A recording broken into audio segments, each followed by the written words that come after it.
motivasi terbaik itu adalah hinaan, guys. Kenapa sih Bunda? Kenapa bisa motivasi terbaik itu adalah hinaannya? Karena kalau kita nggak dihina, kita stuck guys di situ-situ aja.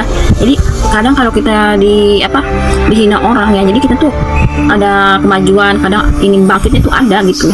Ketemu orang yang selalu muji kita, standar-standar aja gitu, nggak ada gebrakannya, nggak ada hina-hinaannya gitu ya. Ya itu akan stuck di situ-situ aja guys, jadi nggak bakalan kita bangkit gitu sebenarnya.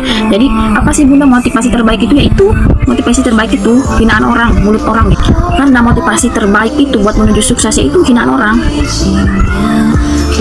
Hinaan apa Bunda sih? Hinaan apa aja, mau fisik ya, mau jabatan, apapun ya, pokoknya yang ada di dalam kehidupan dan diri kita.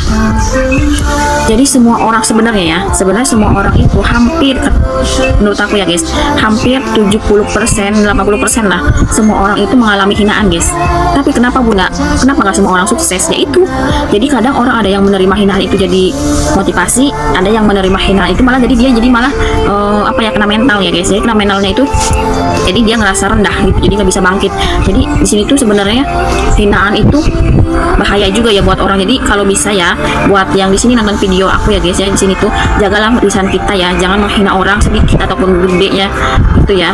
Jangan menghina orang fisik ataupun apapun pekerjaan apapun yang ada di dalam diri orangnya. Karena akan sepengaruh itu kalau hinaan orang ya. Bedanya orang sukses, orang dihina, terus orang sukses karena motivasinya hinaan. Kenapa?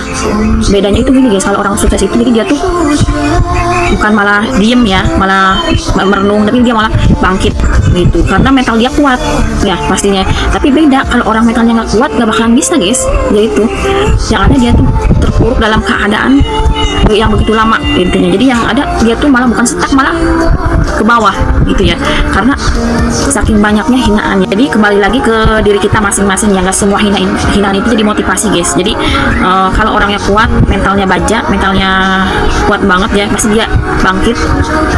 Jadi hinaan itu jadi bikin dia sukses itu orang itu. Tapi kalau mentalnya rendah ya kemungkinan ya begitu ya. Jadi jangan menghina orang dalam hal apapun. Iya guys, saking mentalnya rendah itu kadang orang juga ada yang depresi guys. Kenapa sih Bunda depresi ya? Karena menurut dia tuh kenapa ya aku tuh kayak gini, kenapa ya aku tuh kayak gini. Jadi dia tuh sering bertanya-tanya ke diri dia sendiri karena hinaan orang. Jadinya sering membandingkan dirinya sendiri dengan dirinya. Kenapa ya aku kayak gini, kenapa nggak bisa kayak gitu ya kan. Jadi bukannya malah bangkit, dia malah merenungnya kelamaan gitu. Bukan merenung untuk bangkit, bukan merenung untuk jadi depresi ya. Depresi juga pasti ngerasa minder ya kan orang itu, karena kayak ibaratkan kayak body shaming juga sama aja sih ya. Jadi pokoknya yang termasuk hinaan gitu.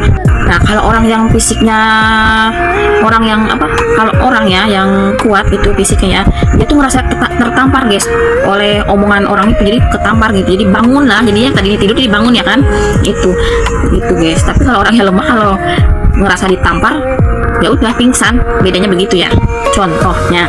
Di sini tuh kesimpulannya gini ya Bunda ya. Semoga yang nonton video aku ya, maksudnya semoga bermanfaat ya video ini ya buat orang-orang yang di luar sana. Jangan menghina orang ya, baik fisik ataupun apapun yang ada di diri orang itu, meskipun itu pekerjaan. Jangan banding-bandingkan orang dan dirimu. Ingat, karena semua orang itu punya kehidupannya masing-masing.